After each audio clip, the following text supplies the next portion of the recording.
Hai teman, selamat datang di channel Sekate New. Jangan lupa pada teman-teman untuk like, komen, dan subscribe supaya tidak ketinggalan update dari channel ini. Mimin ucapkan terima kasih. Selamat menyaksikan. Bukan perempuan lemah, bab 6. Hari itu juga Hendra mencari kontrakan yang nyaman untuk ditempati olehnya dan sang istri. Ia juga harus segera mencari pekerjaan karena tidak mungkin berlama-lama menjadi pengangguran. Saat ini Hendra hanya memegang uang yang cukup untuk bayar kontrakan 1 bulan dan juga uang makan. Ia berharap itu akan cukup. Hendra sudah memberikan uang bulanan pada ibu dan juga adiknya. Mulai saat ini mereka harus belajar mengatur pengeluaran karena Hendra tidak bisa lagi memberikan uang lebih jika mereka masih merasa kurang. Gaya hidup seperti sosialita, tapi kenyataannya mereka malah menyusahkan Hendra untuk mengikuti gaya hidup teman-teman mereka yang sama-sama juga suka pamer. Cari yang murah aja mas, yang penting masih nyaman dan bersih, saran Winona. Iya, mas penasaran, pernah lihat ada rumah di kontrakan deket-deket sini? Balas Hendra sambil memperhatikan ke sebelah kanan dan kiri agar tidak terlewat rumah kontrakan yang dimaksudnya. Tempatnya agak jauh dari sini. Temanku yang punya kontrakan. Kamu mau tidak? Tawar Winona. Ya sudah, kita lihat aja dulu ke sana. Karena dia temanku, pasti diberikan harga murah. Apalagi kalau tahu kamu baru saja dipecat, tutur Winona. Hendra merasa dirinya begitu menyedihkan. Tapi ia lebih baik seperti ini daripada hidup dalam tekanan. Saat ini yang terpenting untuk Hendra adalah kebahagiaan Winona. Soal ibu dan adiknya, Hendra akan belajar tegas karena tidak mungkin selamanya Bu Sulis dan Hera mengandalkan Hendra. Mereka sudah sampai di tempat yang dituju. Rumah kos dengan 2 kamar dan 1 kamar mandi. Kecil namun nyaman karena ada taman kecil di depannya. Seorang wanita berusia sama seperti Winona nampak sudah berdiri di ambang pintu. Ayo masuk dulu, ajak Cita. Sudah bersih ternyata rumahnya, gumam Winona. Jelas dong, karena aku tahu Tuan Putri akan datang, gurau Cita. Bagaimana mas? Mau ambil ini aja? Tanya Winona setelah menjelajahi seisi rumah yang bersih dan juga nyaman itu. Kalau soal sewanya bisa nego kok. Bayarnya kapan-kapan juga tak masalah mas. Timpal Cita sambil terkekeh. Saya yang merasa tidak enak nantinya mbak, saut Hendra. Santai aja mas. Oh iya, ini kuncinya. Aku duluan ya, soalnya masih ada urusan. Uangnya nanti ditransfer aja, tutur Cita lalu keluar lebih dulu dari rumah itu. Bukan rumah kosong, semuanya sudah lengkap dengan perabotan rumah tangga. Bahkan sudah disediakan mesin cuci dan juga televisi. Bukan ketidaksengajaan, memang Winona yang meminta Cita untuk mencarikan rumah yang nyaman dengan isi yang lengkap. Bukan untuk dikontrakan, namun Winona membelinya tanpa sepengetahuan Hendra. Dalam waktu beberapa jam saja Cita bisa mendapatkannya. Cita adalah tangan kanan Winona yang bahkan sudah sangat akrab seperti seorang teman. Cita akan selalu bisa diandalkan untuk segala hal. Kenapa kamu jadi pembangkang sekarang? Kamu sudah tidak sayang pada ibu? Teriak Bu Sulis. Marah saat Hendra mengatakan akan pindah hari itu juga. Bukan begitu bu, aku dan Nana hanya ingin belajar mandiri aja. Kita juga pasti akan sering berkunjung ke sini kok. Jelas Hendra. Kami pasti sudah terpengaruh oleh dia kan?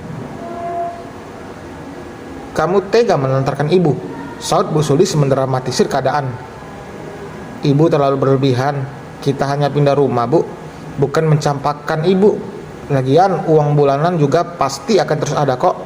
Ya tapi nunggu Mas Hendra kerja lagi, timpal Winona.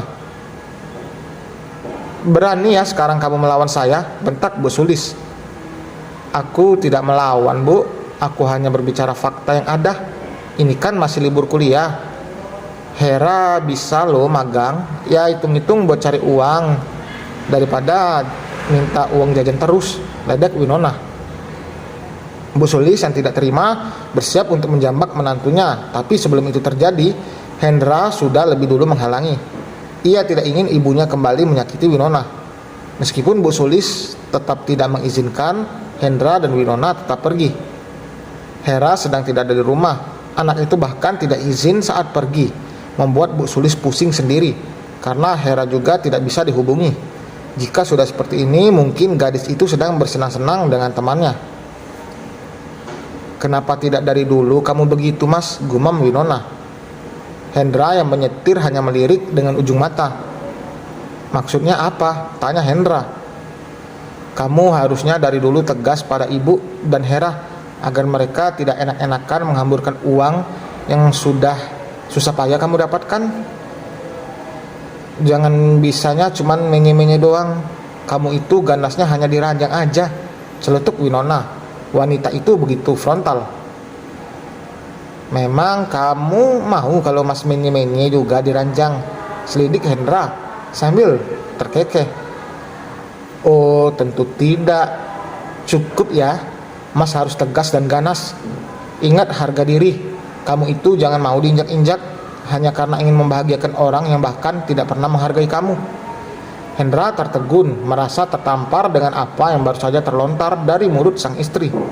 Hendra terlalu mementingkan orang lain dan membahagiakan kebahagiaannya sendiri. Berkorban memang perlu, tapi jika berkorban demi orang yang bahkan mengucapkan terima kasih saja tidak, itu namanya bodoh. Bukan 1-2 kali, tapi seringkali Winona kesal sendiri melihat suaminya yang tidak bisa menolak permintaan Bu Sulis, meskipun permintaan itu bahkan membuat Hendra susah. Kesabaran Winona melihat suaminya selalu diinjak-injak sudah habis. Tidak akan ia membiarkan lelaki yang dicintainya tersiksa dan tekanan hanya karena hal yang sebenarnya tidak penting. Seperti Bu Sulis yang selalu meminta dibelikan baju atau tas baru tiap bulannya, tapi tidak ingin memakai uang yang diberikan oleh Hendra. Ia akan meminta lagi dan lagi. Sebagai seorang anak, Hendra memang ingin berbakti pada ibunya, namun harusnya ia bisa mengambil sikap jika sang ibu sudah melewati batas. "Kenapa kamu mendadak jadi penasehat gini, sayang?" tanya Hendra. "Bukan mendadak, tapi aku baru mengungkapkan, Mas. Selama ini sudah cukup aku menyimpan semuanya untuk diriku sendiri, tapi sekarang aku akan meluapkan semua." "Kamu mau makan apa? Sebelum ke rumah kita mampir dulu," tanya Hendra mengalihkan pembicaraan. "Aku sedang ingin makan seafood asam manis." "Belikannya, Mas," pinta Winona. "Tentu sayang, apa sih yang tidak buat kamu?" sautnya dengan tertawa kecil. Winona yang akan membalas mengurungkan niatnya saat merasakan ponselnya bergetar. Ia mengambil benda pipi itu, membuka pesan masuk dari nomor yang sama sekali tidak dikenalnya. "Temui aku besok di kafe Sunnyvale." Winona mengerutkan dahinya, sama sekali tidak mengerti dan tidak mengenal nomor itu, apalagi foto profilnya tidak ada. Ia hanya mengabaikan karena memang bukan sekali ini dia mendapatkan pesan dari orang yang tidak dikenalnya. Tak lama ponselnya kembali bergetar. "Aku akan menuntut ganti rugi karena kau sudah membakar mobilku. Jika tidak mau, aku akan melaporkan lagi ke polisi." Winona tersenyum sinis. Tahu siapa si pengirim pesan ancaman itu? "Dengan senang hati aku akan datang." Dan selesai, teman. Terima kasih telah mendengarkan. Jangan lupa seperti biasa like, komen, dan subscribe. Bantu share juga dah, nggak apa-apa, biar rame. Oke, sampai berjumpa di bab berikutnya. Bye.